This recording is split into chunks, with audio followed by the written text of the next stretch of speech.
जी अस्सलाम वालेकुम। वालेकुम। डॉक्टर किरण के रेफरेंस से आई हूँ मैं। डॉक्टर किरण वो कहाँ होती हैं? अस्सलाम वालेकुम सर। सर मैं डॉक्टर वर्दा हूँ। सर्विसेज आप से कौन है डॉक्टर? डॉक्टर वर्दा सर्विसेज से ट्रेनिंग की हुई है आपके पास पहले भी। मैं डॉक्टर वर्दा। वर्दा। जी अच्छा, सर। मेरे पास कोई नहीं ट्रेनिंग की हुई। नहीं आप सर, आपके पास नहीं की हुई, मैंने सर्जरी में ट्रेनिंग की हुई है, डॉक्टर किरण के साथ की हुई है। वो एक दो दफ़ा आपके पास दुआ के लिए लेके आई थी। आपको शायद पता नहीं याद है कि नहीं, मैंने कल एक दो दिन पहले आपको मैसेज किया था और उससे पहले आपने दुआ करवाई हुई है, मुझे भूल गया होगा। आप वो उन डॉक्टर साहब के साथ तो नहीं, वो जो छोटे पेशाब के बड़े डॉक्टर साहब हैं यूरोलॉजी में? नहीं, मैं यूरोलॉजिस्ट ही हूँ, यूरोलॉजी में ही हूँ। अच्छा, जी जी। अच्छा, लेकिन ये मेरा दोस्त है, क्लास फेलो है। जी सर, मैं यूरोलॉजिस्ट ही हूँ। वो एक दिन उनको मैं उनसे वैसे मिलने गया हुआ था, आउटडोर में चले जाते हैं ना दूसरे कमरे में, तो एक बाबा जी अंदर आ घुसे। तो यूरोलॉजी में यूजुअली बाबा आते ही हैं, प्रोस्टेट का मसला होता है। जी सर। अब बाबा जी का जुल्म ये था कि वो साथ किसी को लेके भी नहीं आए और स्पेयर पार्ट्स उनके सारे जो थे वो जवाब दे गए हुए थे। बाबा जी आगे बैठ गए, उन्होंने इस तरह करके हाथ आगे कर दिया डॉक्टर साहब, बड़े डॉक्टर साहब के आगे। तो अब ज़ाहिर बात है, खाली पर्ची सीधी प्रोफेसर के पास, ठीक है ना, ना किसी पीजीआर ने, ना एसआर ने, ना रजिस्ट्रार ने देखा हुआ। उन्होंने देखा, वैसे भी हम आपस में बैठे हुए थे, कुछ बात कर रहे थे, तो उन्होंने उसे कहा कि बाबा जी की तकलीफ़ है। तो बाबा जी ने सब बाजू आगे कहना, ये भी मैं ही दसना है, तो तू की बुझना है, ठीक है। बड़े धड़ल्ले से उन्होंने आगे से बात की। तो उन्होंने कहा कि यार क्या है, उन्होंने अपने वो पीएन को कहीं आवाज़ दी। पीएन भी खैर साहब कहीं इधर उधर हो गए हुए थे। उन्होंने कहा बाबा जी की शिकायत की ये। तो उन्होंने कहा भाई ये तो पूछना आया। अब परेशान हो गया वो, खैर तंग हो, कहते कि अच्छा तुहानू की मसला की है। मैं 3 बार सवाल उन्होंने चेंज किया ना, तो कहते की आखिया ही, वो कहते जी तुसी इस तरह करो कि कन्ना वाले डॉक्टर को दिखाओ, ठीक है। उन्होंने ऊपर लिख दिया रेफर टू ENT। तो बाबा जी बड़े आराम से ऐनक सीधी करके आगे हो गए, तो कहते ने पुत कंन ते तेरे भी ने।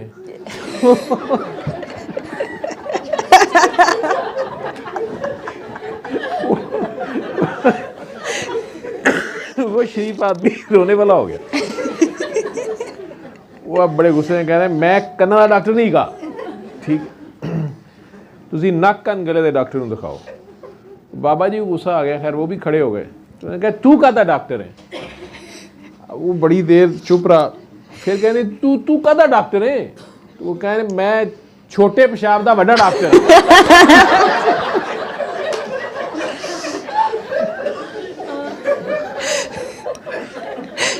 वो मैं बाबा जी भी फिर रास्ते चले गए, गोल एक से बराबर हो गया। तो कभी कभी लतीफ़े इस तरह के बन जाते हैं। तो ये आपके साथ कौन है? सर ये मेरी छोटी बहन है। बेसिकली इसके मैंने आपसे मेडिकल कंडीशन थी वो डिस्कस की थी, मैसेज किया था, आपने कहा था कि मैं क्लिनिक में बिजी हूँ। आई डोंट नो आपने वो मैसेज पढ़े थे कि नहीं पढ़े थे, 2 दिन पहले की बात है। मैसेज पढ़ने का टाइम कहाँ से मिलना, मैं क्लिनिक में बैठा हुआ था, आप फ़ोन कर रहे थे। नहीं, मैंने मैसेज किया था, फ़ोन नहीं किया था। अली से फिर खुद ही बता दो आप। वो यहाँ सबके सामने बता देगी? मेडिकल हिस्ट्री देनी है, बता दूंगी। Almost 2 years back incidental finding थी ऑस्ट्रेलिया में। मैं शादी होकर गई थी जब, तो फिर वहाँ पे डिस्कवर हुआ था। CBC में ना पेनसाइटोपिनिया शो हो रहा था और उसका कोई कॉज नहीं आ रहा था। तो सारी उन्होंने रूटीन टेस्टिंग्स वगैरह सब कुछ कर ली थी। अल्टीमेटली बोन मैरो बायोप्सी की थी, तो उसमें जो है क्या कहते हैं MDS आया था उस टाइम पे। तो तब जो है, लेकिन क्योंकि लेवल स्टेबल थे तो उन्होंने कोई ट्रीटमेंट स्टार्ट नहीं की थी कि हम सिर्फ मॉनिटर कर रहे हैं। साथ में मैरिटल इश्यूज़ भी बहुत सीवियर चल रहे थे। हस्बैंड के एक्स्ट्रा मैरिटल अफेयर्स थे, उसके साथ साथ उनके थोड़े एथिस्टिक बिलीव्स और ड्रिंकिंग इश्यूज़, ये सारी चीज़ें थी। कज़न थे आप? नहीं। तो उस सब में जो है क्या कहते हैं, ऑलमोस्ट फिर ईयर बैक मैं वापस आई हूँ उसी से, मतलब जब मुझसे वो चीज़ें और बर्दाश्त नहीं हो रही थी उसकी, तो फिर मैं वापस आ गई थी। तब मैंने एक दफ़ा ये अल्लाह हक, वो जो अली हक वाली दुआ है वो करवाई थी बहन ने पूछ के, डॉक्टर किरण जो है उनसे। तो तब मुझे यही चीज़ समझ आई थी उसके करने के बाद कि हाँ I have to go back, I have to go back to Pakistan. में ऑस्ट्रेलिया में थी तब। तो उसके बाद जब यहाँ आई हूँ तो अब प्रोग्रेसिवली वर्सनिंग पैनसाइटोपिनिया चल रहा है, HB6 पे चली जाती है। रिसेंटली पिछले मंथ में ही, पहले मैंने स्टार्ट में एक ट्रांसफ्यूजन कराई थी तो 6 से 8 पे चली गई थी, फिर 15-20 दिन बाद जो है वो दोबारा फॉल बैक टू 6 हो गई थी। अभी मेरा सांस भी इसीलिए फूल रहा है। ब्लीडिंग वगैरह तो नहीं कहीं से होती है? ब्लीडिंग कोई नहीं है सिम्टोमेटिकली, अपार्ट फ्रॉम डिस्निया कुछ भी नहीं है। ब्रूजिंग वगैरह भी नहीं? ब्रूजिंग भी नहीं है। अब वो न्यूट्रोपीनिया भी है उसमें, तो इसकी वजह से मैंने मास्क भी पहना है क्योंकि immuno compromise kind of state चल रही है। और वैसे प्लेटलेट 65-70 ऐसे ही रहते हैं, लेकिन वो जो है क्या कहते हैं, कोई ब्लीडिंग और वो नहीं है अभी तक। तो अभी फिर इधर क्या कहते हैं, सारे टेस्ट उन्होंने ना फुल जीनोम स्टडीज़ की थी मेरी, तो वो टेस्ट किए थे जो यहाँ पे भी पाकिस्तान में होते भी नहीं है। उस सब में भी उनको कुछ नहीं आया था, कोई भी फाइंडिंग वो नहीं मिली थी, कोई कॉज नहीं रूल आउट हुआ था कि कोई जेनेटिक वेरिएंट निकला, कोई कैरियोटाइपिंग पे। और उनका यही था फाइनल कि हम बोन मैरो ट्रांसप्लांट करेंगे अगर आपकी कंडीशन वर्स होगी। अब जब ये वर्सनिंग शुरू हुई है तो फिर मैंने डॉक्टर्स ढूंढने शुरू किए इधर पाकिस्तान में। तो मुझे इस्लामाबाद का पता है 2-3 डॉक्टर्स का, वहाँ पे मैं इस्लामाबाद में भी करंटली डॉक्टर अयाज मीर होते हैं शिफा में, उनके पास फिर गई हूँ।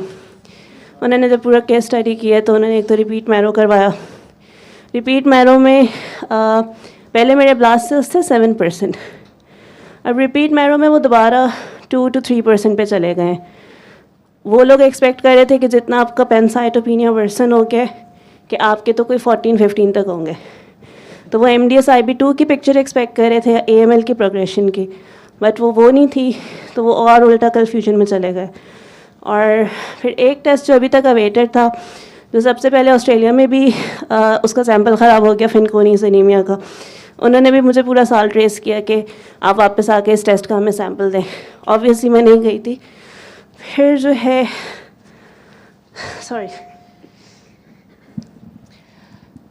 लॉन्ग स्टोरी शॉर्ट, फैनकनीज़ का ये हुआ था कि जब वो शफा वालों ने पहला सैंपल लिया, वो जो है उन्होंने आगे लैब में भेजा ही नहीं।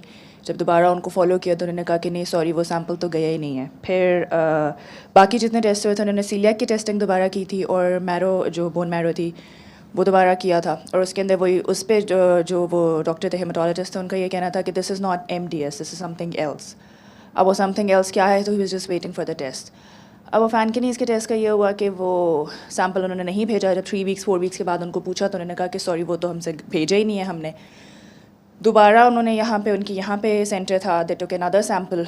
वो अगले दिन पहला जो था वो शिफा वालों को दिया था? सबसे पहले ऑस्ट्रेलिया वालों ने नहीं, दिया। वो तो वहाँ था ना, जो यहाँ वाला वो शिफा वालों को ही दिया था। वो जितनी भी बोन मैरो, तो उन्होंने कहाँ भेजना था जो नहीं भेजा? सर वो ना जैसे उनके डे केयर के अंदर उस दिन इसकी बायोप्सी हुई थी ना, और साथ उन्होंने ब्लड सैंपल लिया था, तो वो समहाउ दे जस्ट वो बोन मैरो वाला जो सैंपल था वो तो चला गया, लेकिन वो जस्ट वैसे वाइल वहीं रह गई और वो मिसप्लेस हो गया ना सैंपल। और ऑस्ट्रेलिया वालों ने पहले वाले सैंपल ऑस्ट्रेलिया वाले कहते थे, उन्होंने कहा था कि ख़राब हो गया हमारा सैंपल। अच्छा, अब ऑल ऑफ दिस इनफैक्ट इसने जब मुझे उस वक्त भी ये बातें बताई थी कि जी वो जीनोमिक स्टडी हुई है, वो कम्प्लीटली नॉर्मल है और MDS है, मैंने चूँकि दुआ की हुई थी और वो सारी चीज़ें पता थी, तो मैंने कहा था कोई MDS नहीं है, ये गोरों का दिमाग ख़राब होता है, रहने दो, ऐसा कुछ नहीं है ना। तो फिर मतलब मैडम से भी स्पेशलिस्ट डॉक्टर हो गए, इस तरह की बातें कर रही। वो सर दुआ का सारा सिलसिला पता है ना। ये भी डॉक्टर है? सर ये भी डॉक्टर है। तो फिर ये हुआ कि शिफा वालों ने जो दूसरा सैंपल लेके गए, यहाँ से जो इसका सैंपल लेके गए, वो अगले दिन उनकी कॉल आ गई कि जी वो तो ख़राब हो गया सैंपल, तो अब हम दोबारा सैंपल लेंगे। अब इस पे भी मज़ीद बेल स्टार्टेड रिंगिंग। उससे पहले ही अंदाज़ा हो रहा था कि जब सारी जेनेटिक स्टडी, क्योंकि वो डॉक्टर अयाज मीर ने एक बात कही थी कि इसकी फुल जीनोमिक स्टडी हुई है, मतलब they have spent a lot of money on you, कोई उनकी रिसर्च थी स्टडी जिसके अंदर उन्होंने कहा था कि आप एनरोल हो जाएँ। दे वर लाइक कि genetically you're a picture of health.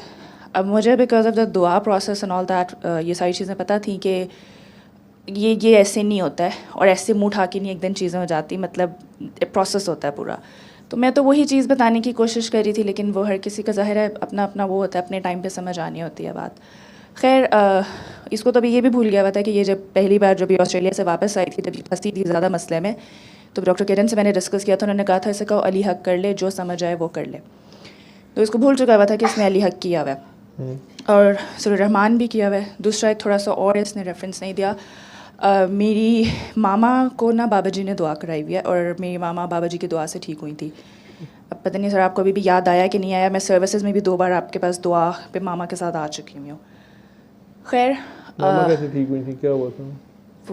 उनको ना सर्वाइकल का बहुत इशू था, उनको चक्कर बहुत आते थे।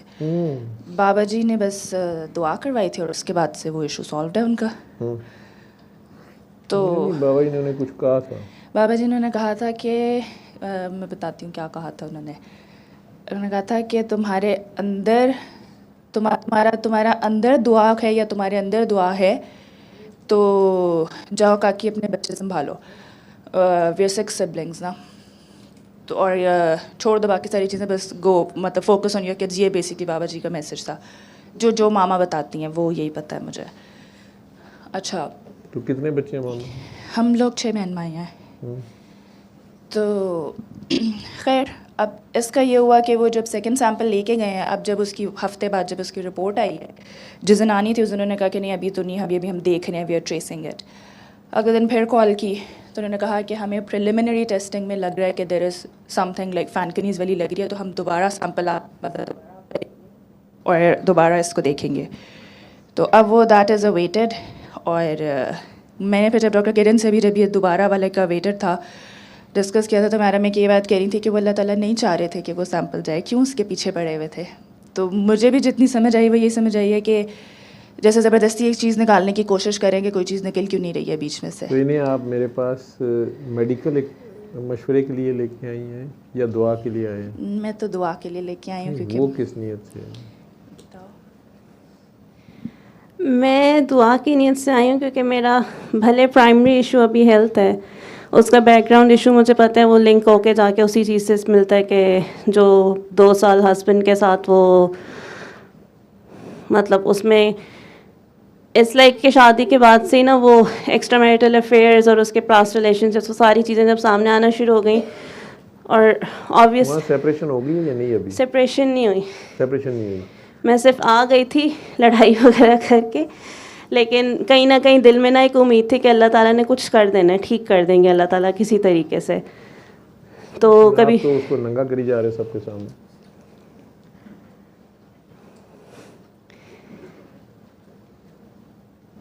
अगर वो आपकी बातें इस तरह पब्लिकली लाइव रिकॉर्डिंग में कहे तो आपको अच्छा लगेगा?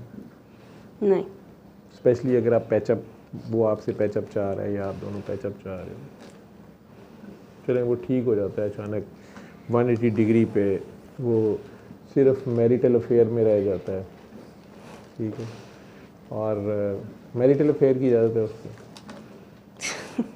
ये भी तो बताएं ना। उस चीज़ पे मेरा अभी कंप्लीट वो था नहीं, उसके लिए मैंने सूरह रहमान वाली चीज़ की थी कि क्योंकि करंटली दिल में ये ख्याल आ रहा होता था कि वो ठीक हो भी गया तो क्या मैं उस चीज़ को वापस एक्सेप्ट करूँगी सब कुछ को। तो फिर मैंने उस चीज़ की टेंशन अल्टीमेटली अल्लाह पे छोड़ी थी कि जो एथिस्ट या एंटी रिलीजन हो रहा है और सारे कामों में पड़ गया है, ड्रग्स में या सारा, वो अचानक तौबा कर लेता है और कहता है तुम्हारी वजह से मैंने तौबा किया, तुम्हारे स्टैंस की वजह से, तुमने मुझे सोचने में मजबूर कर दिया, तुमने मेरे से अल्लाह मनवा दिया है। अच्छा, अब वो चेंज हो जाता है। तो फिर यही वीडियो आप 6 साल बाद 10 साल बाद कहीं देखते हैं, आपके बच्चे साथ बैठे होते हैं या 20 साल बाद, खतरनाक सी बात है। खैर, तो लेकिन ये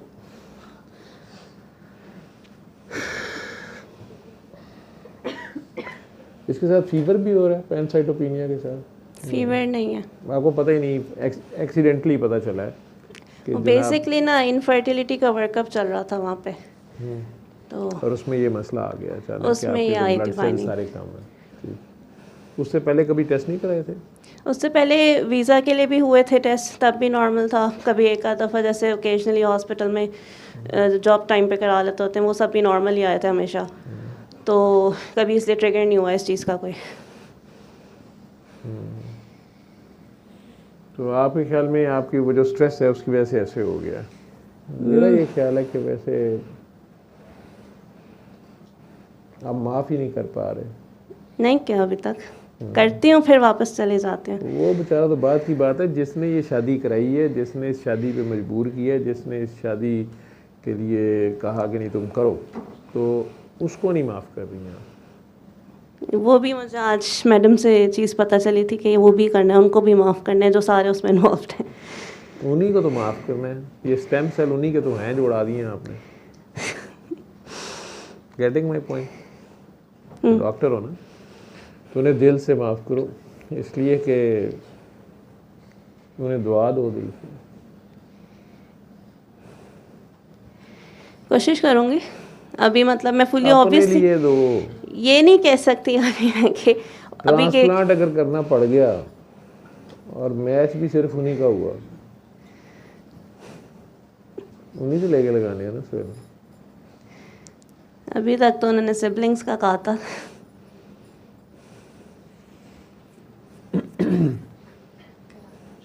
मैच नहीं ना होते कई बार। फिर उसका पाकिस्तान में ट्रीटमेंट नहीं है। पाकिस्तान में है या नहीं है, अल्लाह मियाँ कर सकते हैं यहीं पे बैठे। दिल से दुआ दो ना, तो सेल उधर से एक इधर आना कोई मसला ही नहीं है। अल्लाह मियाँ के लिए किसी स्टेम सेल को री एक्टिवेट करना अल्लाह मियाँ के लिए कोई मसला नहीं है, ठीक है। तो ये पैनसाइट ओपिनियन ठीक हो जाएगा। असल में वो हेट्रेड आपको तंग कर रहा है, वो गुस्सा, वो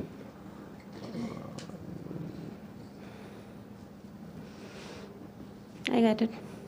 You got it. That is the disease. तो माफ़ कर दो, दुआ दो। आपके ख्याल में वो आपके दुश्मन है?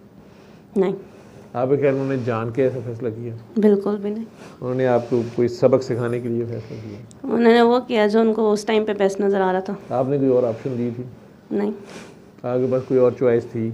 हम्म, आप पे कोई जोर ज़बरदस्ती जुल्म किया गया कि नहीं? फिर तो जो उनके पास ऑप्शन थी, अगर आप उनकी जगह होती हैं और वो आपकी जगह होते हैं, तो आप उनको भी यही ठोंसती। तो फिर उनका जुर्म तो ना हुआ, जुर्म कोई और है उनका, वो उसको छोड़ो पड़े, ठीक है। लेकिन कुछ लोग ऐसे होते हैं, वो उनके सेक्रीफाइसेस ऐसे होते हैं आपके लिए कि उनको उनसे बदतमीजी या उनको कूरी कराना समझती हैं, ठीक है। तो उनकी तरफ यूं करके देखना भी उसको पसंद नहीं होता। उफ तक करने की इजाज़त नहीं देता, ठीक है। एक बंदा, वो लोग किचन में ही खड़े होकर चीची पोटी कर दें, तो आप कहें उफ ये क्या कर रही है, वो उफ करने की इजाज़त भी नहीं देता।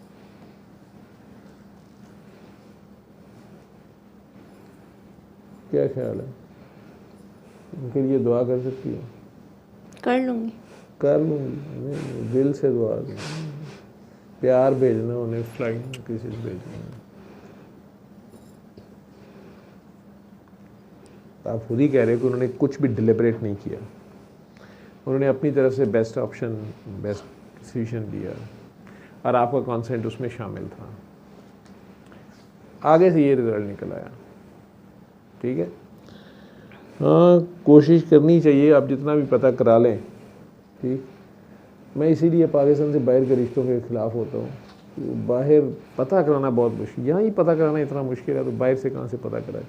बाहर वाले, वो सरवत जी सुन रही होंगे ने, मेरे पे बड़ा गुस्सा चलता, कनाडा में बैठी हैं, तो कहती सर जी तुझे तो साढ़े भी मार चढ़िया, असी बच्चों का रिश्ते कैसे होते।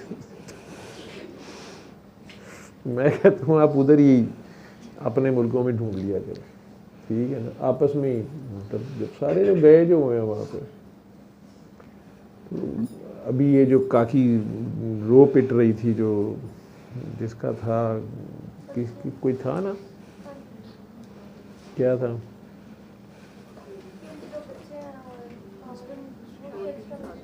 और वो हस्बैंड साहब 2-3 शादियाँ फिर भी आए हैं और इधर से ये भी सारा। तो बहरहाल तो यहाँ पाकिस्तान से ले जाना किसी कुर्बानी की बकरी को, उधर जाके फिर उसका हाल भी ना पूछना और उसका ही तमाशा देखना, उसको ना कवानीन का पता होता है ना राइट्स का पता होता है।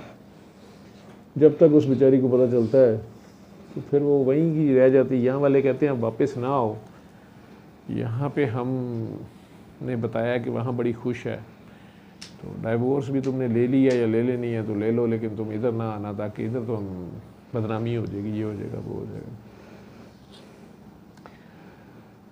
और उसमें अफसोस की बात ये होती है कि ख़वातीन खुद ही इन्वॉल्व होती हैं और दूसरी साइड की भी सासें नंदें सबको पता होता है।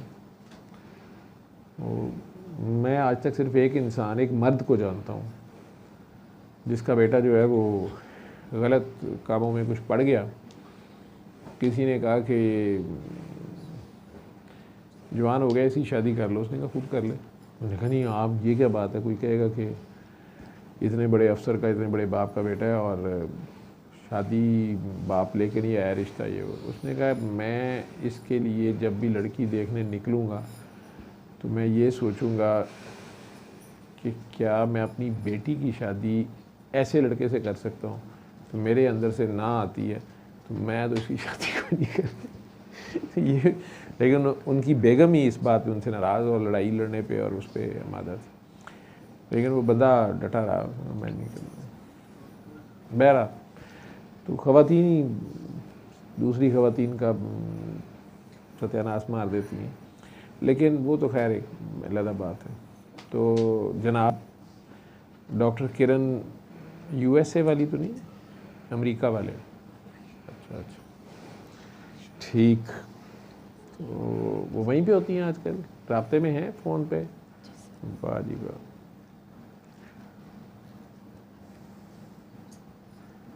फिर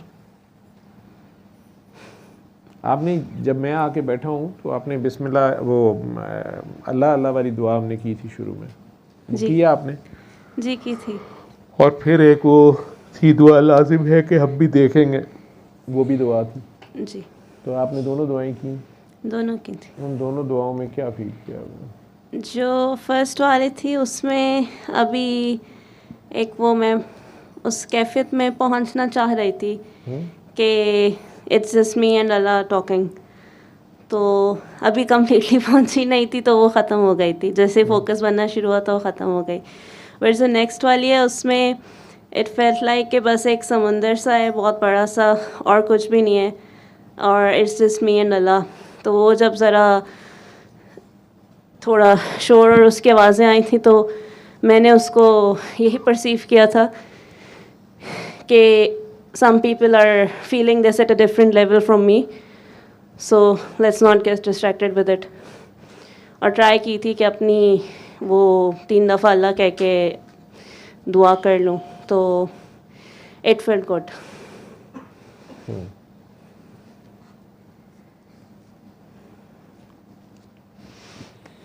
आपने कसीदा बुर्दा शरीफ सुबह दोपहर शाम 7 दिन सुनना है, ठीक है?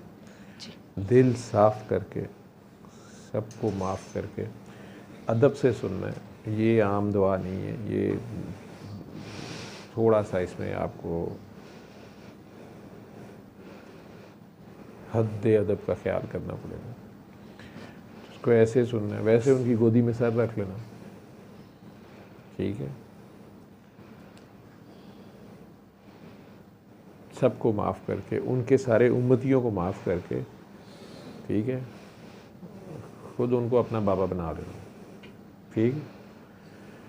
और लेकिन सबको माफ़ करके दिल से दुआ दे के उन्हीं गोदी में सर रख देना बस। और इसको सुनना सुबह दोपहर शाम 7 दिन, और कुछ नहीं पढ़ो। नॉर्मली जब मैं सूर्य रहमान की भी वो थेरेपी करती हूँ, क्योंकि आप ही बताती हैं वो डॉक्टर किरण के थ्रू है वैसे भी, तो हमेशा 3-4 आयतें सुनते ही मुझे नींद आ जाती है।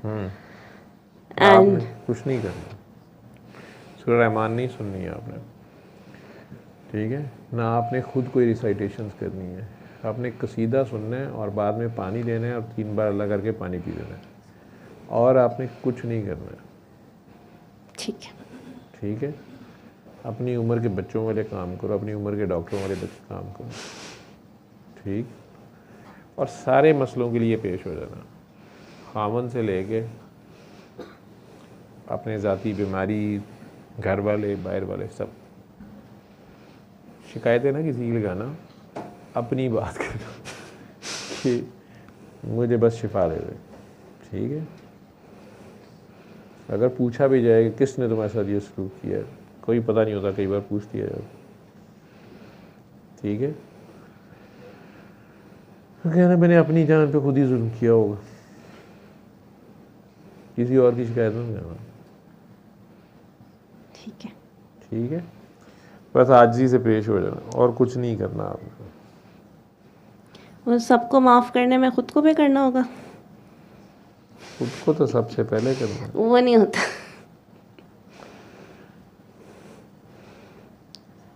आपका कोई बाल गिर जाए उसको वापस लगा लेती हो? नहीं। अपने बाल के ऊपर कंट्रोल है तुम्हारा? नहीं।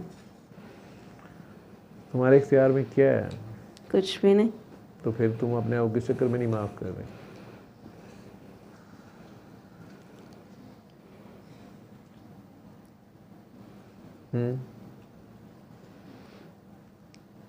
फिर आपने क्या किया है जो आप माफ़ ही नहीं कर रही अपने आप को? जब आपके इख्तियार में है कुछ नहीं तो आप एम ही हीरोइन बन रही।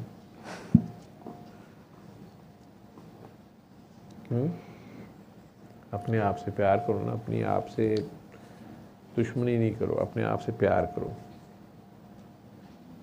क्या नाम है? अली से। अली से। तो अल्लाह जितने प्यार से ये नाम लेता है ना, उतने प्यार से अपना नाम पुकार दिया करो, ठीक है। ये जो आंखों का पानी है इससे माथा साफ कर, ये अंगूठा अब माथे पे लगा।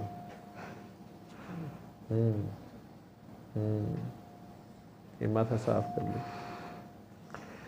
वो जितने प्यार से सारा दिन फरिश्तों को भगाता रहता है ना, लीज़े का खाना ले जाओ, लीज़े का सांस ले जाओ, लीज़े की रिस्क ले जाओ, लीज़े को सुला दो, लीज़े को जगा दो, लीज़े को करवट दिला दो, लीज़े लीज़े लीज़े लीज़े सारा दिन करता। उतने प्यार से अपना नाम पढ़ा करो। रात को सोते वक्त ही पढ़ लेना प्यार से, ठीक है। अल्लाह है कहाँ है? दिल में। दिल का तो आप, मैं दिल की सर्जरी करता रहूँ, अंदर खून और गोश्त होता है, हड्डियाँ हैं, तो क्या है अल्लाह? आखिरी सवाल है। अलीज़े का अल्लाह जो तुम्हारे दिल में अल्लाह है वो क्या है? वो तो हर पल आपके साथ है, उसको किसी एक मोमेंट पे थोड़ी मैं वो कर सकती। नहीं, वो है, साथ है क्या अल्लाह? आपने मुझे कहा अल्लाह है, कैफियत है। आपके अंदर है, कैफियत है। कैफियत तो कैफ से होती है, सुरूर व कैफ से। ज़्यादा चढ़ जाए तो फिर तो एहसास है, दर्द है। ये दर्द नज़र नहीं आता ना, एहसास नज़र नहीं आता। एहसास है तो पास है, जैसा मुझे समझोगे वैसा मैं रहूँगा, ठीक है। तो अगर तो आपको कोई पब में भी ले जाए लेकिन आपको वहाँ भी खुदा याद हो, चाहे मुफ्त मिल रही हो, ठीक है, बाय 1 गेट 1 फ्री की ऑफ़र चल रही हो, और फिर भी आप कहें कि नहीं मेरा अल्लाह देख रहा है, ठीक है। तो इस तरह से उसको साथ रखो। अल्लाह कादिर है कि आप कादिर हो?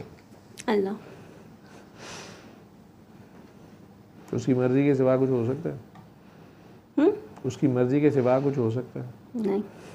तो फिर आप अपने आप को किस चक्कर में माफ़ नहीं कर रही हो? सोचूंगी। इस सोचने वाली क्या बात है?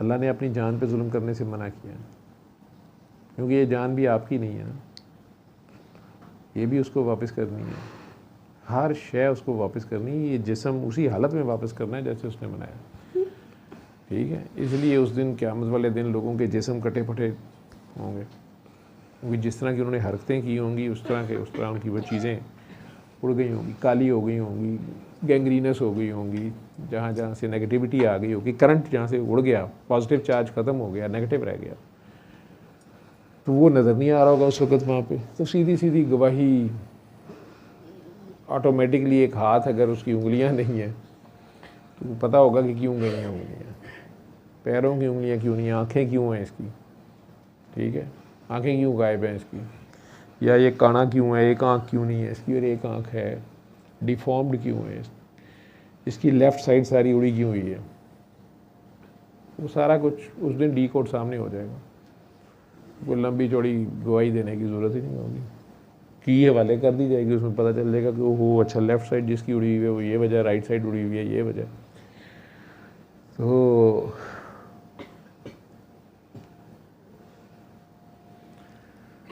इसलिए ये बेईमानी हुई है, इसने बेईमानी की है अमानत में, और तो ये भी सारा वापस करना है उसको, इसको अपना नहीं ना समझना। तो आपका अपना है क्या है? कुछ भी नहीं, खुदा है यार तेरा, अल्लाह के अलावा और ये तो हो दुनिया गया में तो कुछ नहीं। तो अल्लाह ही है और कुछ नहीं है।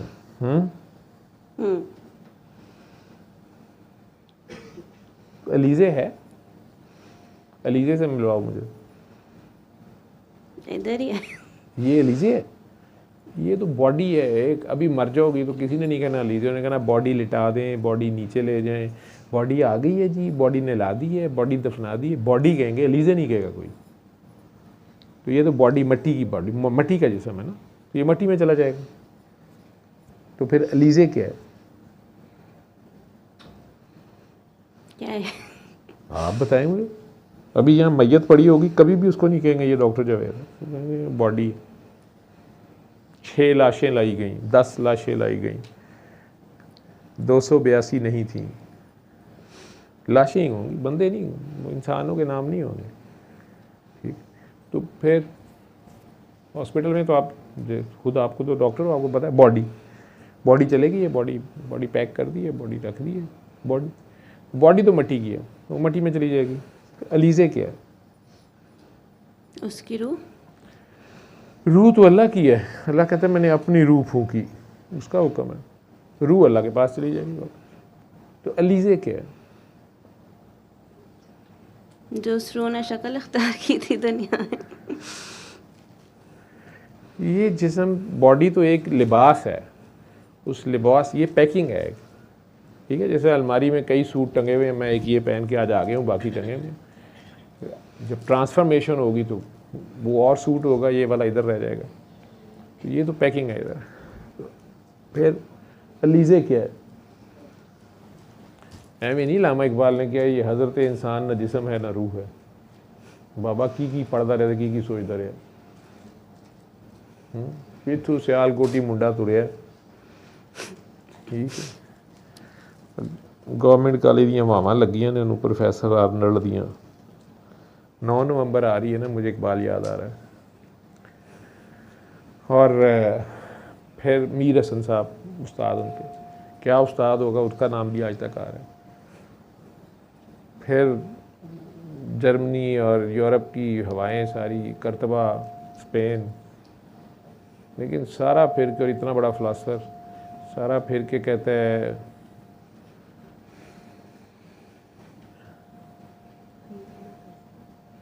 हीरा न कर सका मुझे जलवाए दानिश फ़रंग। ये अच्छा कारनामा कर दिया आपने, शाबाश। तो हीरा न कर सका मुझे जलवाए दानिश फ़रंग, आगे क्या? मुझे नहीं पता। सुरमा है मेरी आँख का खाके मदीना और नजफ़, ठीक है, मदीना और नजफ़ दोनों।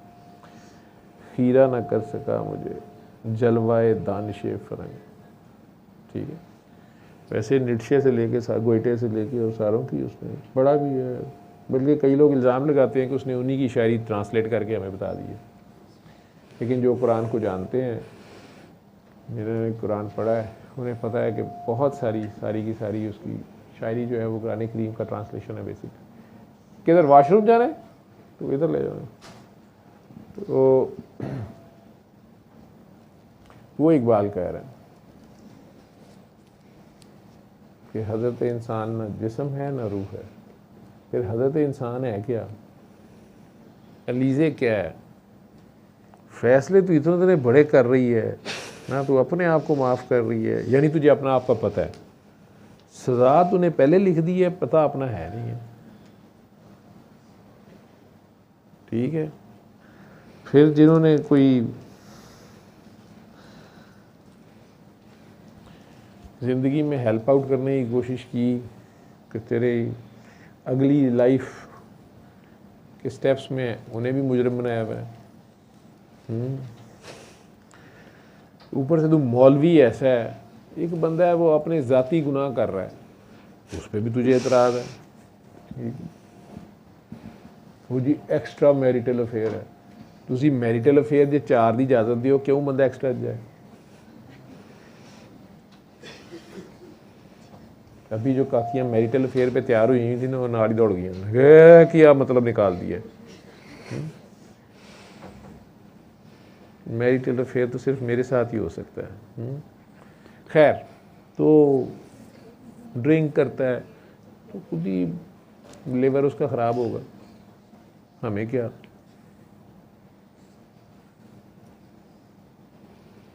सारों के सामने पकड़ के उसके कपड़े उतार दिए हैं, जनाब उसका लिबास है और उसका दोस्त है। खैर, और अपना भी खून जला लिए जल जल के।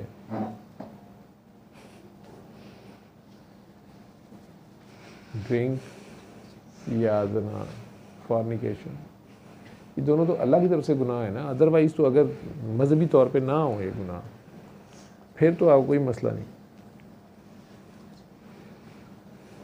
मजहबी तौर पे है ना, यानी आप इतनी मजहबी हैं, अगले पे शरीयत लगा रही हैं और ख़ुद पकड़ के चौक में उसको नंगा कर दिए, सारी अपनी नेकियां भी उसको बेच दी हैं, चुगलियाँ लगा लगू के।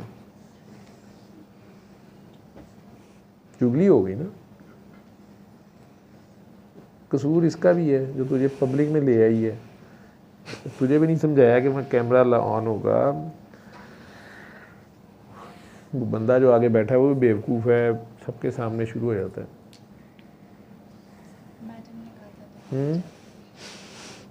मैडम ने कहा था दुआ में लेके जाओ। मैडम ने कहा था दुआ में लेके जाओ।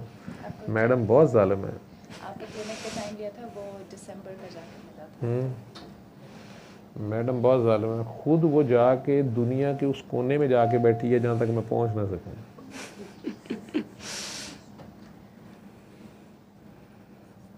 सात समुंदर पार करके ना, उसने कहा कि जहाँ तक, खैर फिर माफ़ कर दो। अलीज़े से मिलवा मुझे, अलीज़े कौन है? जब तक हमें अपनी पहचान नहीं होती, हमें अल्लाह की कहाँ से पहचान होगी। इसलिए मैं जब तुझे पूछता हूँ कि अल्लाह क्या है, वो तुझे नहीं पता चलता। ये तुझे पता है कि अल्लाह है, तेरे दिल में है, लेकिन मैं कहता हूँ क्या है तेरे दिल में, वो तुझे पता नहीं है। इसलिए कि तेरे अंदर ही अलीज़े है, तेरे अंदर ही अल्लाह है, तेरे अंदर ही शैतान है, अब तेरे अंदर ही तेरा नफ्स है। तो अब सारा अंदर ही गुडमुड हुआ है, उसमें से कहाँ अल्लाह है और कहाँ नफ्स है, कहाँ शैतान है, ये पता करना होता। ठीक है।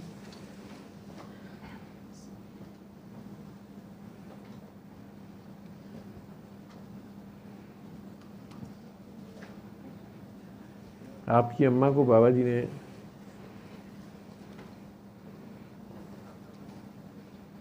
क्या कहा था कि आपके अंदर ही दुआ है, आप चलती फिरती दुआ है। ठीक है। और बस जाके घर बच्चों का ध्यान करो, घर की ड्यूटी संभालो। किस वजह से कहा था कि उनकी जो ड्यूटी वैसे थी वो पूरी थी, नमाज कायम थी उनकी। ठीक है। ये दुआएं कराओ जी, दुआएं कराओ जी, दुआएं कराओ जी, ये तो एक इन्हें किसी काम पे लगाने के लिए प्राइमरी जमात के बच्चों के लिए है। चलो कुछ तो करें, ठीक है, किसी तरीके ना चलो अल्लाह ही नहीं मान लेना, ठीक। सरकार की या पंजतन पाक की क्या शान किसी को खुलेगी, खुदा को नहीं मानता कोई यहाँ पे। ये तो है इसलिए किंडरगार्टन के बच्चों के लिए उन्हें एक टास्क दिया जाता है, ठीक है, एक्सरसाइज असाइनमेंट, दुआएं कराना शुरू हो जाते हैं उसमें। अम्मा हजूर आपकी जो है वो माशाल्लाह खुद प्रिंसिपल है पूरी की पूरी। आप दोनों कम से कम उनके करीब भी नहीं गई, ठीक है? नहीं जी, उल्टा बल्कि आप लोगों को उनसे गिले शिकवे हैं। मैं तो नहीं मिला हुआ उनसे, मुझे उसके डायलॉग से वो कह रही हैं कि मैं मिला हुआ हूँ, आई थी दुआ में, सर्विसेज में आई होंगी, 2 बार आई हैं। मैं देखूं शायद चेहरा तो मुझे फिर याद आ जाए, लेकिन निकाब करती हैं, हाँ तो फिर वो तब जब आई थी, मैं भी तब जब आई थी तो मैंने नकाब किया था, तो मैं ट्रेनिंग में भी नकाब करती थी, इसलिए शायद आप नहीं पहचान रहे।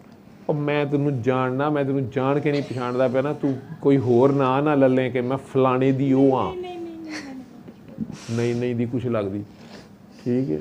तो तुझे मना मतलब तुझे अवॉइड करना चाह रहा था, उसने उधर से फायर खोल दिया।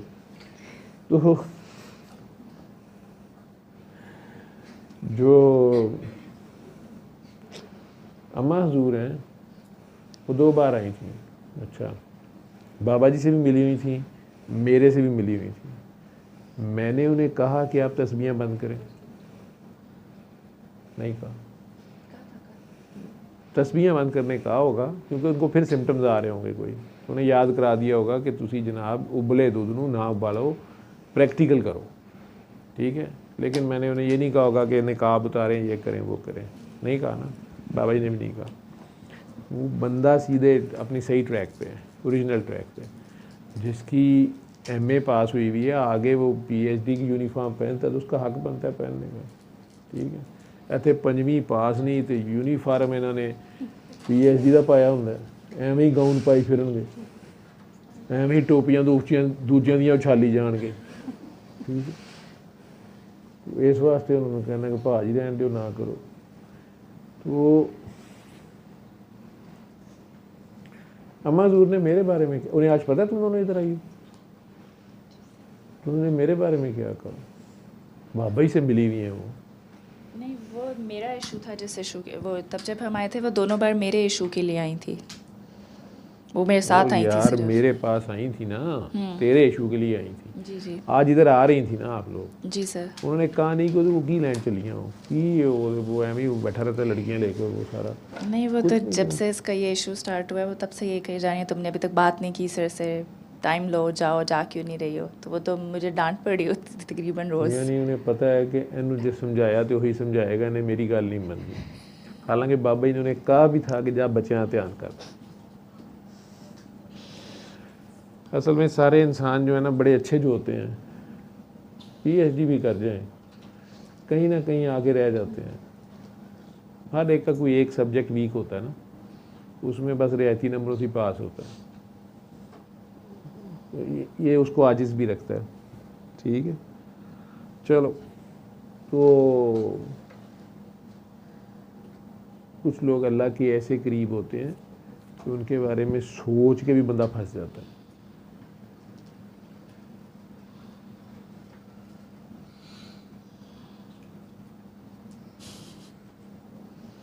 मेरा ना एक क्वेश्चन और था सर, जो आपके आने से पहले डिस्कशन हो रहा था तो पूछा था मैंने, इन्होंने कहा था कि जब आप आएंगे तो आपसे पूछ लूँ। अब डर लग रहा है मुझे, लेकिन मैं पूछ लेती हूँ। क्वेश्चन मेरा ये था कि अगर आपको ये लग रहा हो कि जैसे जो भी आपकी ज़िंदगी में हो रहा है, जैसे वो किसी पैटर्न से हो रहा है, और despite knowing the whole process of दुआ एंड एवरीथिंग, आपको लग रहा है कि आप अभी भी वहीं फंसे हुए और चीज़ें जैसे एक पैटर्न में हो रही हैं, और मतलब जिसमें फिर बीच में मैंने मैडम से भी एक दफ़ा बात की कि ये कहा था कि मैडम मेरी तो बस हो गई है ये पैटर्न देख देख के ना, कि ये क्या मजाक है, जो शुरू हुआ हुआ तो हुआ हुआ है, एक बहन फिर दूसरी बहन, फिर मतलब क्या ये चल रहा है ना, why is it like this. तो कहा था मैंने मैडम से कि मैं तो जानना चाहती हूँ कि फिर गलती किसकी है और गलती कहाँ है, बिकॉज़ अब भुगत तो मैं रही हूँ उसमें, जो जिसकी भी गलती है, अगर मेरी है तो मुझे पता लग जाए, मतलब I want to know the answers. तुम्हारा कसूर नहीं है, विरासत में।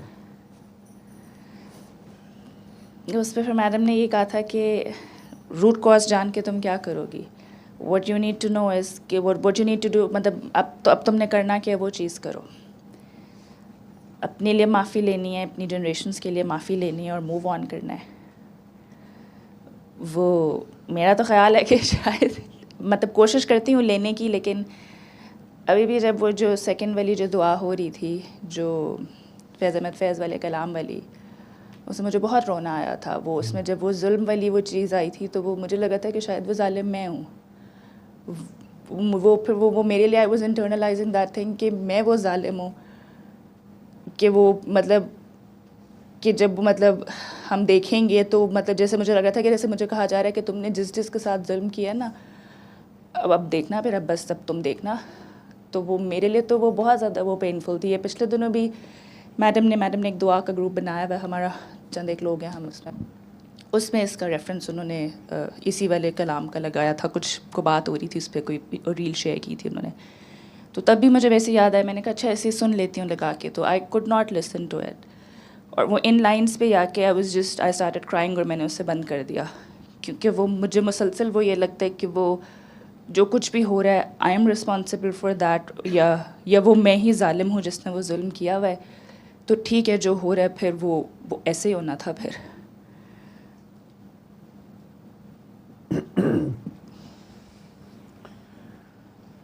मैंने कहा ना, विरासत में दुआएं भी आती हैं, बद्दुआएं भी आती हैं, आएँ भी आती हैं। जब हम किसी की बेटी को तंग करते हैं फिर अपनी बेटी भी तंग होती है बाद में, ऐसे हो जाता है।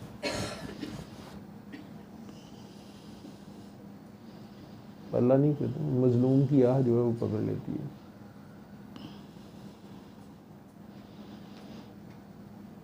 फिर आप कह रहे हैं माफ़ भी करना है। देखो,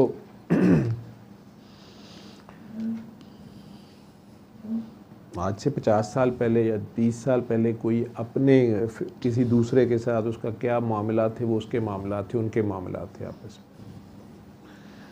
आपको उस बंदे से अगर 7 अच्छी या 8 अच्छी चीज़ें मिली और 2 अच्छी नहीं मिली या 3 अच्छी नहीं मिली और 7 आपने एक्सेप्ट कर ली अच्छी, तो पैकेज तो पूरा आएगा। ठीक है, अब आप एक तो वो वाली 3 आप ना इस्तेमाल करें, आप किसी और को वो पेन ना दें, नंबर 1। नंबर 2, या वो वाली 7 भी छोड़ें तो फिर इन 3 से जान छूट जाएगी, और या फिर किसी पागल मजूब, किसी अल्लाह वाले, किसी आशिक की दुआ ले लें, वो अपनी मस्ती में दुआ दे जाए। ठीक है, तो इस प्रोसेस को स्टॉप लगता है, ब्रेक लगती है। लेकिन ये ध्यान करना होता है कि उसके बाद आपने उस पागल दीवाने के बारे में ख्याल में भी ध्यान रखना होता है, क्योंकि ये वो टेस्ट है जो बार बार देना पड़ जाता है। ठीक है, शैतान इसी में फेल हुआ है, तो नेक लोग इसमें बहुत बुरी तरह फेल होते हैं, बार बार हो जाते हैं। कहते हैं कि मतलब मैंने किया क्या है, मैं तो बहुत नेक हूँ, उन्हें दूसरों की खामियां नज़र आनी शुरू होती हैं। और पागल दीवानों के अंदर तो शैतान ज़ाहिरियत की शरीयत कोई नहीं नज़र आ रही होती, तो उनमें ऐप बड़ी जल्दी नज़र आ जाता है। उनसे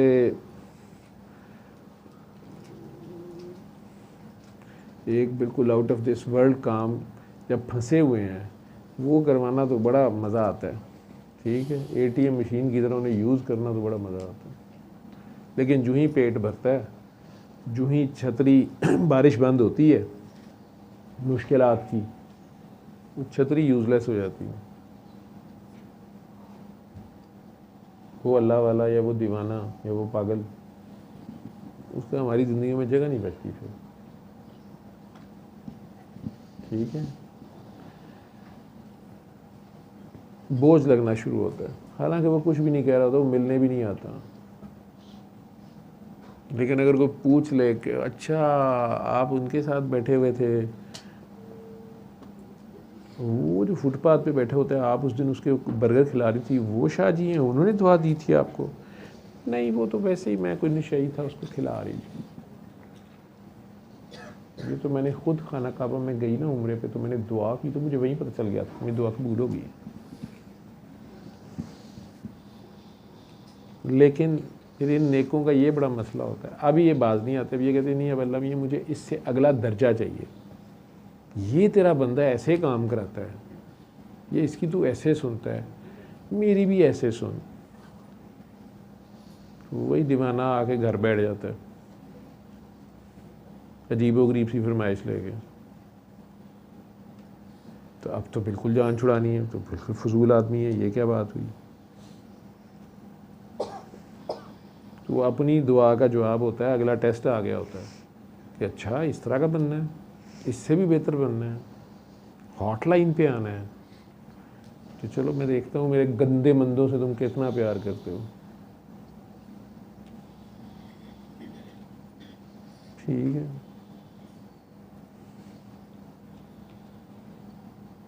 इसलिए मुश्किल हो जाता है। निविया या कोई क्रीम है तो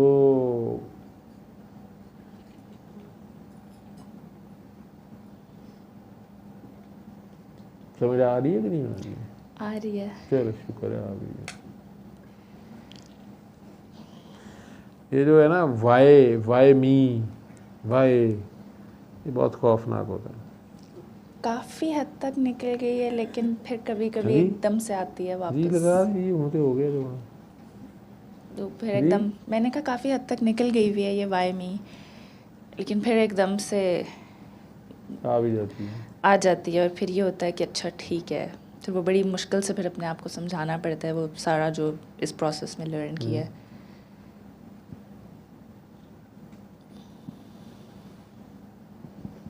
ठीक,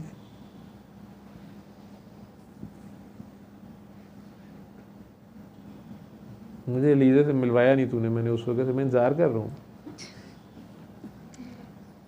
लीजा कहाँ है? उसे ढूंढना पड़ेगा पहले। उसे ढूंढना पड़ेगा, गुम गई है। अभी तो गुमी हुई है। पता करो है भी कि नहीं, कहीं धोखा ही तो नहीं है, अभी तो नहीं नाम रखा हुआ एक चीज़ का जो है ही नहीं,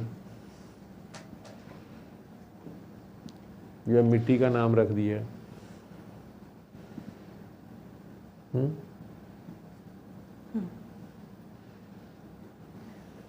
बॉडी इसे कहते हैं। ये सिम ना भी डली हो तो इसे मोबाइल फ़ोन ही कहते हैं, बॉडी होती है। सिम डाल जाए तो फिर ये कौन सी सिम?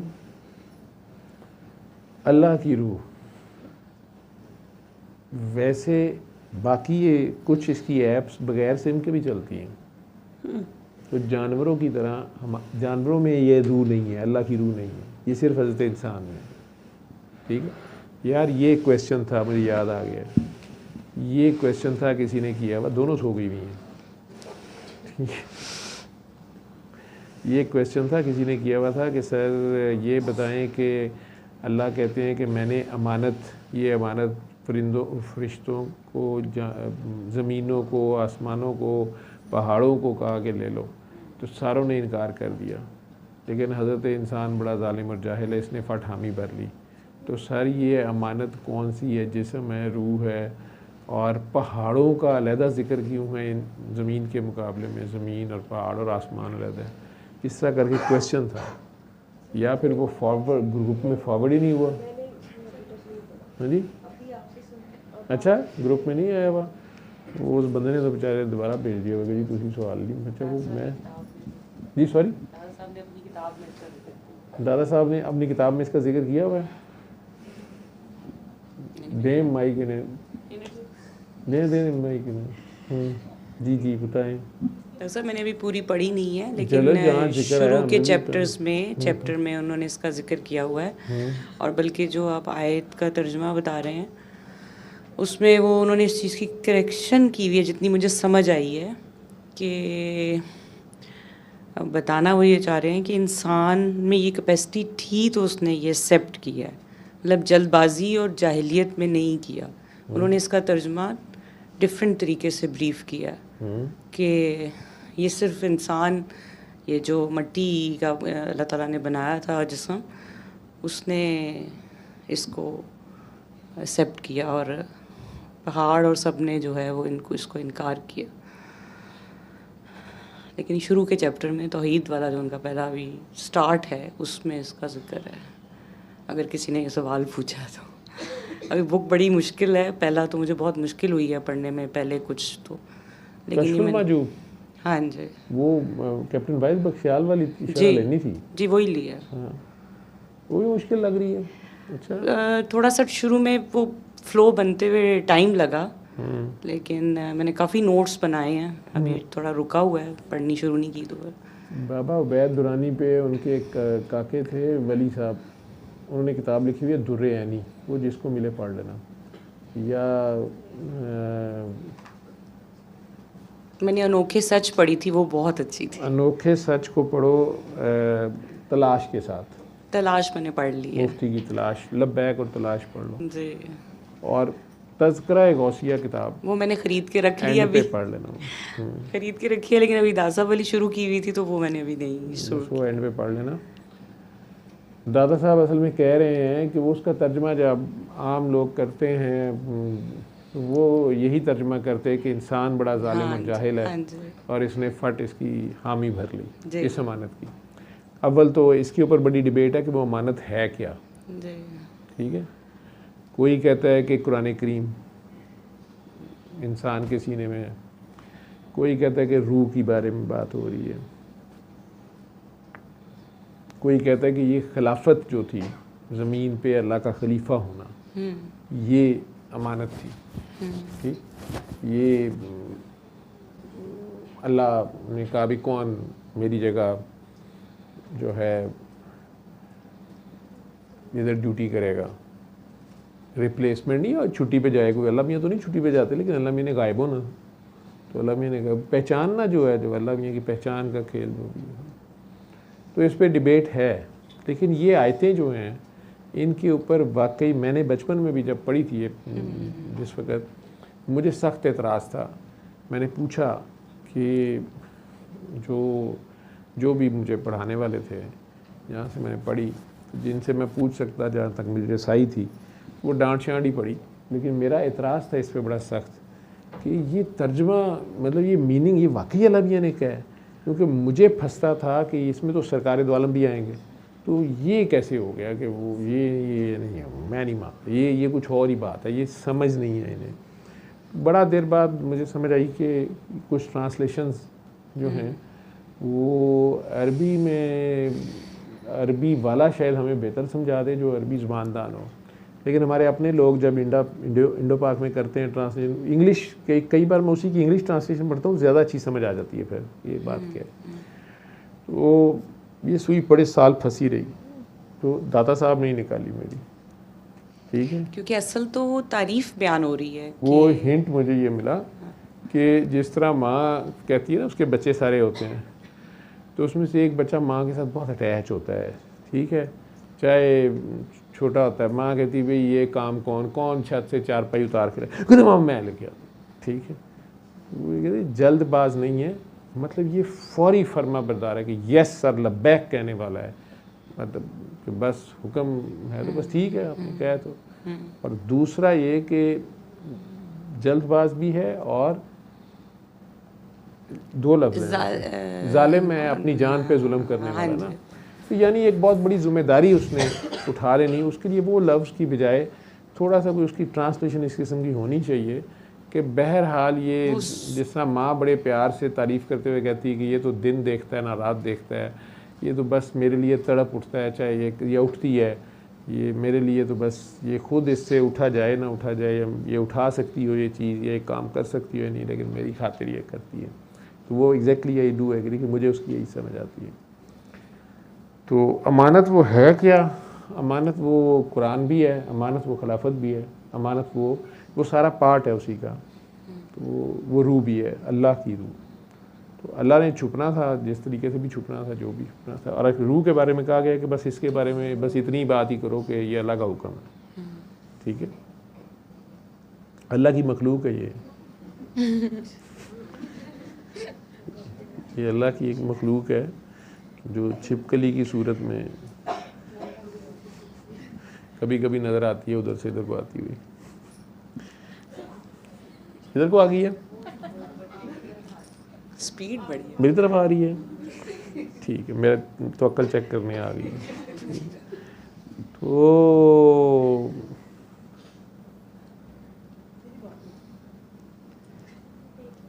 तुम दोनों ने देख लिए, और अगर ये नीचे गिरी इधर, तुम दोनों की नींद अब तो नहीं आएगी मेरा ख्याल है जी, ठीक। तो उसमें वो कहते हैं कि ये जिस तरह सूरह रहमान में इशारा है कि रहमान अल्लमल कुरान, कुरान का इल्म पहले दिया या सॉफ्टवेयर इंसान का उस तरह का बना दिया। तो कहते हैं कि मैंने इसको पैदा किया और फिर आज़ाद सीधे किए और फिर इसको देखता सुनता बनाया और अब ये दो रास्ते दिखा दिए, शुक्र करे या कुफ्र करे। यानी ये ऑलरेडी हर इंसान के अंदर, वो जिस मर्ज़ी मज़हब का जहाँ मर्ज़ी पैदा हुआ है, वो शुक्र करेगा या कुफ्र करेगा, बस ये दो चीज़ें उसमें बहरल हैं और यही अल्लाह देखता है कि ये क्या करता है, ठीक। अब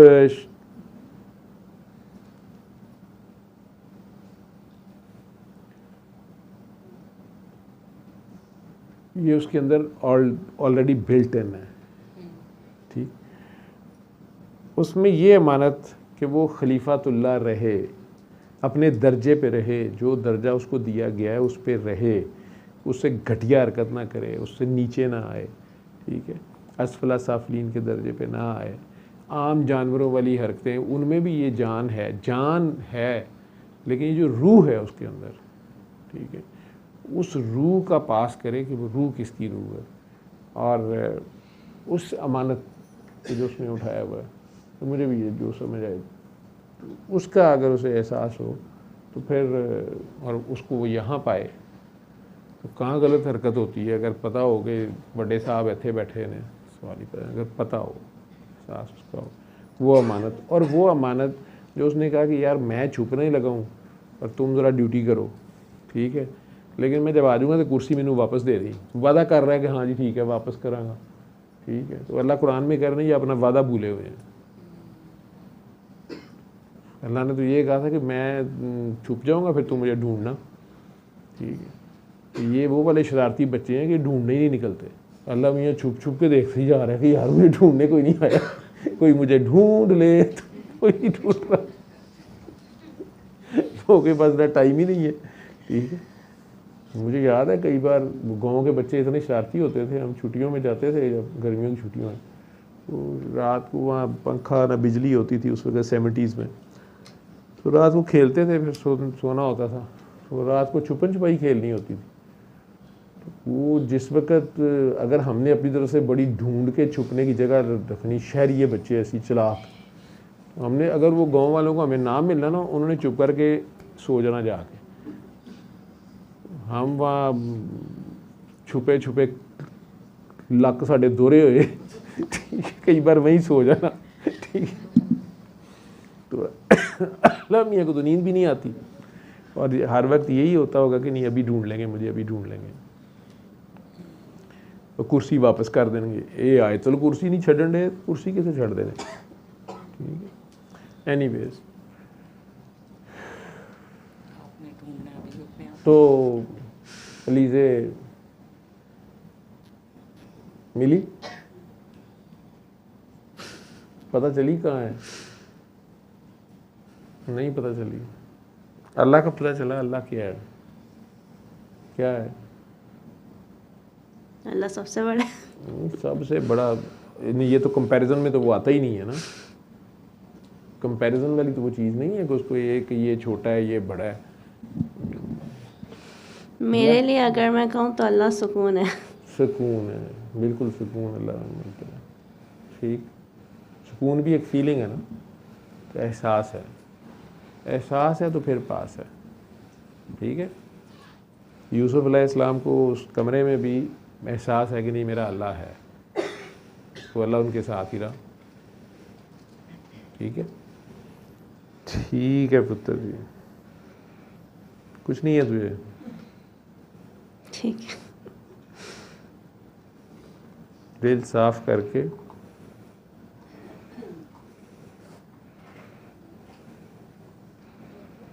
आपने शाम कलंदर है, नूरजहां ने उठो रिंदो पियो जामे कलंदर, उस पर धमाल लगानी है 7 दिन, सुबह दोपहर शाम। ये बीमारी ऐसी है, इसके लिए ये करना तुम्हें इलाज है, रेमेडी है तुम्हारी। मज़हब के तौर पे नहीं, रेमेडी के तौर पे बैठ के। और हर बार बाद में 3 बार ला करके पानी पी लेना। Sorry, can you repeat the name? वो मुझे समझ नहीं आई। वो है शाम कलंदर, नूरजहां की आवाज़ में। ठीक है। उस पर बैठ के पाँव से इस्तेमाल कर लें, कि वैसे ही आंखें बंद करके सुन लेना। ठीक। ये भी एन कसीदा बुर्दा शरीफ पे? तो सीधा तो तुम्हें पहले करना है, ठीक है। जो बोंगी मारी हुई है। ठीक है।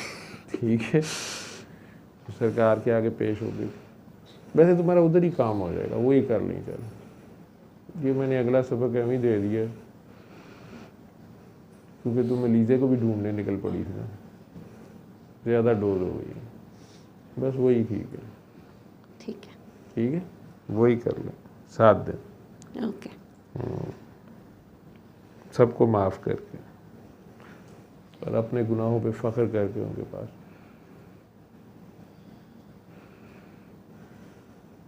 कि मैं हूँ ही गंदी। वो शफ़ीउल मुज़निबीन है ना, गुनाहगारों को शफात लेके उन्होंने देनी। तो तू बड़े फ़ख्र से जाके अपना CV दिखाई कि जी मैं बहुत गुनाहगार हूँ। ठीक है, मैं गोल्ड मेडल लिया गुनाहों में, मुझे माफ़ी ले दें अल्लाह मियाँ। ठीक है। कोई नेक नहीं वहाँ जाके ये कर सकता। जो जितना ज़्यादा बड़ा गुनाहगार होगा वही उधर जाके सिफारिश उनकी ढूंढेगा। ठीक है। तो अपने जो भी गुनाह शुना तेरे हैं लेके फ़ख्र से पेश हो जाए कि जनाब मेरी तो करतूत ये है, थोड़ी उन शफात की लोड़ पै गई। और अल्लाह मियाँ ने खुद कहा हुआ है कि जब ये अपनी जानों पे जुल्म कर लें तो इन्हें को ये तुम्हारे पास आ जाया करें, फिर तुम मुझे सिफारिश कर देना। ठीक है। चलो,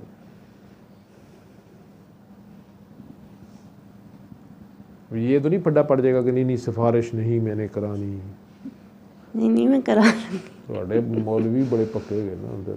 नहीं वो टिपिकल मौलवी वाला माइंडसेट नहीं है मेरा। ठीक है। सल्ले अला सल्ले अला सल्ले अला सल्ले अला सल्ले अला शफीना सल्ले